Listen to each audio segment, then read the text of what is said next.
So I was at the doctor last week for just a little bit of a checkup, and doctor put me on the scale, and she's like, "All right, take a look." And I look down, and I'm like, "Is that right?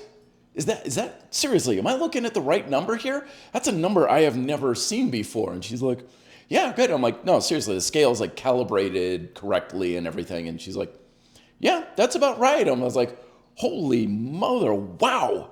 So greetings, my friend Matt Schifferly back again, another episode to help you be fit and live free. And today is a bit of an update video on how, despite over 30 years of physical training, and I'm now over 46, I'll be 47 in a few months, I'm still continuing to find ways to build muscle.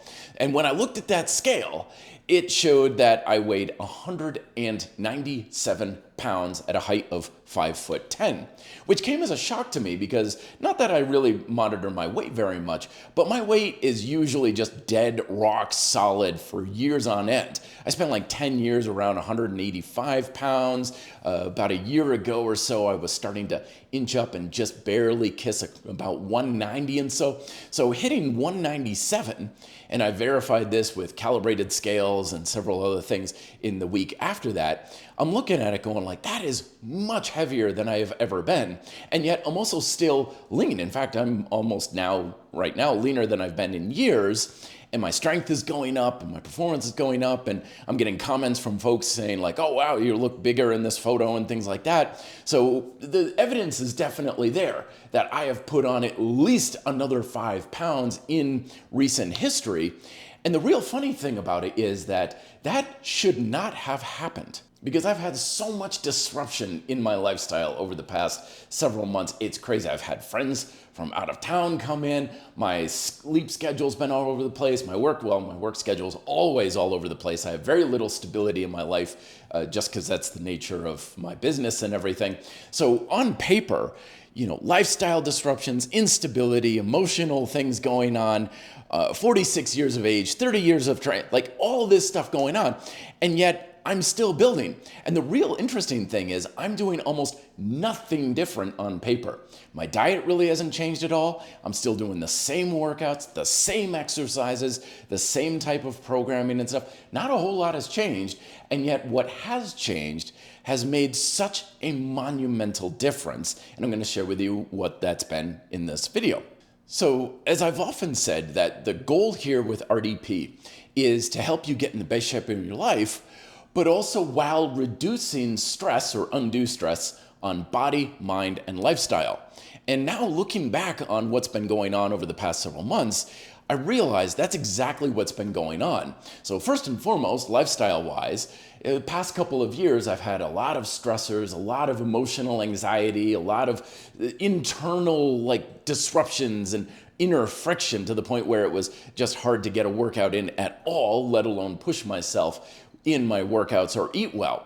And a lot of that is just simply faded into the background. Things are a lot better now socially. I got a lot of therapy going on and stuff. So that internal emotional stress and friction that was putting a constant load on my nervous system every single day is largely just gone, which means it's a lot easier for me to buckle down, really focus, and push myself in many directions in life now, but especially in my workouts. The second change that I've made is that things are a little bit lighter on my schedule these days, which means I actually have time to actually meal prep and eat. Because for past earlier this year and stuff, I've been going crazy with long hours and stuff. That's usually what happens with us fitness coaches. And just had no time whatsoever to get food or even have food at the ready. I couldn't even microwave a burrito. I was so busy.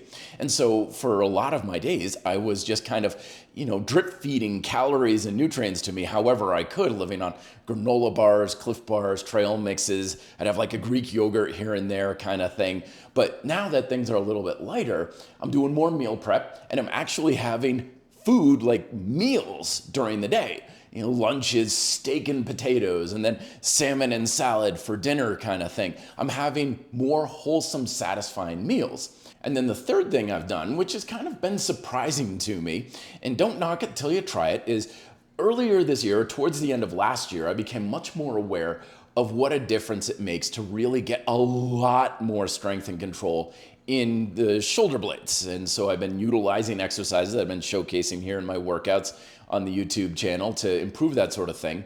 And one of the simplest and easiest techniques that I've been doing just with clients as part of their warm-up is seated scapular like rolls or shoulder packers, as I like to call them.